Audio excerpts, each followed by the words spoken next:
अस्सलाम वालेकुम। SM news के साथ मैं हूं मुक़द्दर रज़ा। SM न्यूज़ स्टूडियो में खुशामदीद। खबरों का सिलसिला बढ़ाते हुए हबशान करते हैं बवाना से। डिप्टी कमिश्नर चनियोट और CEO health doctor Mushtaq Bashir Aqib की हदायत पर ड्रग इंस्पेक्टर मोहम्मद मसूद की अताई डॉक्टरों के खिलाफ कार्रवाइयाँ जारी हैं। मोहम्मद मसूद ने मुज़ा टाकली मैगनी में कार्रवाई करते हुए गैर कानूनी मेडिकल स्टोर सील कर दिए हैं।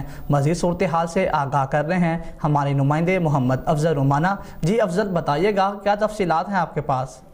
बाना डिप्टी कमिश्नर चनियोट और CEO health doctor Mushtaq Bashir Aqib की हिदायत पर ड्रग इंस्पेक्टर मोहम्मद मसूद की अताई डॉक्टरों के खिलाफ कार्रवाइयाँ जारी हैं। मोहम्मद मसूद ने मौजा टाली मगीनी में कार्रवाई करते हुए गैर कानूनी मेडिकल स्टोर सील कर दिया। ड्रग इंस्पेक्टर मोहम्मद मसूद के मुताबिक इनका कहना है कि मैं जूनियर क्लर्क अलादित्ता के हमरा पहुंचा तो फैसलियात बल्द मंजूर हुसैन बगैर साइन बोर्ड और बगैर लाइसेंस के एलोपैथिक दवाइयाँ फ़रोख्त कर रहा था, जिसमें 8 किस्म की अद्वियात को ड्रग एक्ट के तहत कब्जे में ले लिया गया। अद्वियात की बगैर लाइसेंस फ़रोख्त, अद्वियात की फ़रोख्त बगैर सेल परचेज रिकॉर्ड, अद्वियात की फ़रोख्त बगैर इनवाइस वारंटी, ड्रग्स एक्ट 1976 के तहत मेडिकल स्टोर जो है उसको सील कर दिया गया है।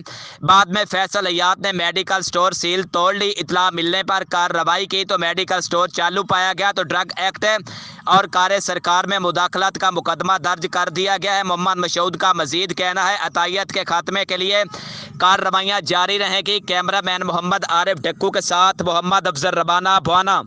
बहुत शुक्रिया अफजल, तफसीलात से आगाह करने के लिए। अब तक के लिए इतना ही। मज़ीद खबरों के लिए देखते रहिए SM न्यूज़।